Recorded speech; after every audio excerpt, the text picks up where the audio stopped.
banyak sahabat menanyakan apa komentar saya tentang pernyataan pejabat keuangan bahwa hutang Indonesia masih dalam ambang batas aman. Nah, gimana ini jawabannya? Sontoloyo ini bisa apa menjawab pertanyaan tentang hutang? Pastinya saya tidak ingin berargumen dengan Menteri Keuangan terbaik di dunia. Siapa saya juga sih? Kemudian setelah saya pikir-pikir, mungkin ada baiknya bukan argumen tetapi menyampaikan dengan keilmuan yang lain. Dengan demikian diskusi menjadi netral. Karena bisa saja salah keilmuannya, bisa juga salah ambil sampel, sehingga salah kesimpulan. Dan dengan demikian kita nggak kena pasang ledek, nggak salah ilmu gitu kan. Nah, ada sih ketakutan atau ketidakenakan kita. Bagaimana kalau keilmuan kita yang benar di kemudian hari? Kan jadi kayak pemerintah sekarang melakukan false information. Itu yang kita nggak mau. Jadi harus berdasarkan keilmuan baru kita bertutur. Bagaimana kalau mulai dari sana? Bener deh, kalau ternyata kita benar, gak enak banget jadinya. Begini melihat dari kacamata lain, dari ilmu lain. Ngapunten loh ya Bu, jangan diambil hati. Ini untuk semua anak bangsa, boleh beda keilmuan kan? Pertanyaan pertama, refleksi ke tahun 1998. Apakah Indonesia krisis karena pemerintah gagal bayar hutang atau karena rasio hutang pemerintah saat itu lebih tinggi dari pemerintah sekarang? Dalam bahasa lain, rasio hutang seperti dikatakan Ibu Menteri, rasio hutang kita aman, masih 29% dari PDB, di mana batasnya 60% sebagai batas bahaya atau krisis. Kembali dipahami pertanyaan pertama. Di Indonesia di tahun 98, krisis karena rasio hutangnya tinggi atau karena gagal bayar hutang?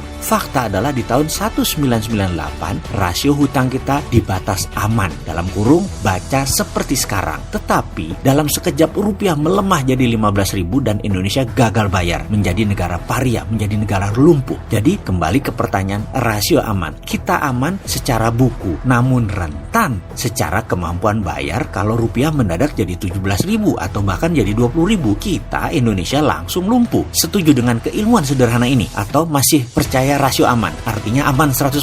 Boleh lanjut? Ini monggo loh. Saya ini dianggap Sontoloyo nyinyir, monggo loh ya. Selama pakai keilmuan lain berdalih data, monggo. Jangan sampai pakai emosi mentang-mentang penggemar berat seseorang lalu beda ilmu dianggap salah dan pendosa. Ngapunten loh ya bikin emosi. Lalu masalah hutang dilihat dari asal yang berhutang. Apakah hutang pemerintah, hutang BUMN, hutang swasta, plus off balance sheet liability lainnya. Lalu kita melihat bagaimana kita nyaur atau nyicil hutang tersebut atau membayar kewajiban hutang tersebut. Apakah dengan berhutang lagi alias bayar pakai pinjaman hutang baru lagi, atau dengan pendapatan proyek, atau dengan jualan aset, dan banyak lagi caranya. Dalam tahun 1998, masalahnya hutang negara, hutang swasta, hutang BUMN menumpuk di satu tempat, tapi semua hutang mata uang asing alias hutang dari pinjaman luar negeri. Jadi rentan dengan naik turunnya kurs. Di tahun 2019 ini hutang negara, hutang BUMN mendominasi, swastanya sedikit. Lalu dikatakan bahwa Jepang, Amerika adalah negara penghutang terbesar. Nah ini menarik, benar setuju. Hutang diambang rasio atas alias sudah di atas 55% dari negara Amerika dan Jepang. Namun di sekolah saya diajari juga cara melihat data dengan cara lain. Maaf ya, mungkin karena kampus pinggiran beda dengan kampus Bonafit, jadi ilmunya masih ecek-ecek saya ini. Begini kami diajarkan, hutang Amerika menggunakan mata uang negaranya sendiri alias hutang pakai mata uang dolar juga. Jadi tidak ada potensi rugi kurs, dan juga pembeli surat hutangnya ya warga Amerika sendiri, pengusaha Amerika sendiri, perusahaan Amerika sendiri, atau pinjamannya jadi pinjaman dalam negeri yang banyak. Demikian juga Jepang, dana pensiun Jepang duitnya banyak dan dipakai beli surat hutang negara sendiri, yen ketemu yen. Sekarang hutang Indonesia 100% hutangnya foreign direct investment, hutangnya pakai currency asing, masuk ke proyek BUMN dan proyek negara. Jadi kok saya nggak enak untuk mempertanyakan hutang kita aman? Yang bener aman tuh yang mana? Yang aman di rasio buku, di fakta lapangan beda. Ngapunten loh ya, ilmu saya kampungan, maaf kalau saya salah ilmunya, saya mohon diajari lagi. Pengen banget berguru dengan yang terbaik, saya fans berat beliau loh. Dan untuk sahabat, ilmu ini jangan dipercaya penuh loh. Ilmuwan saya ini ceper banget dan masih diragukan. Tapi saya yakin common sense manusia tidak memerlukan sekolah tinggi. Bener nggak gitu?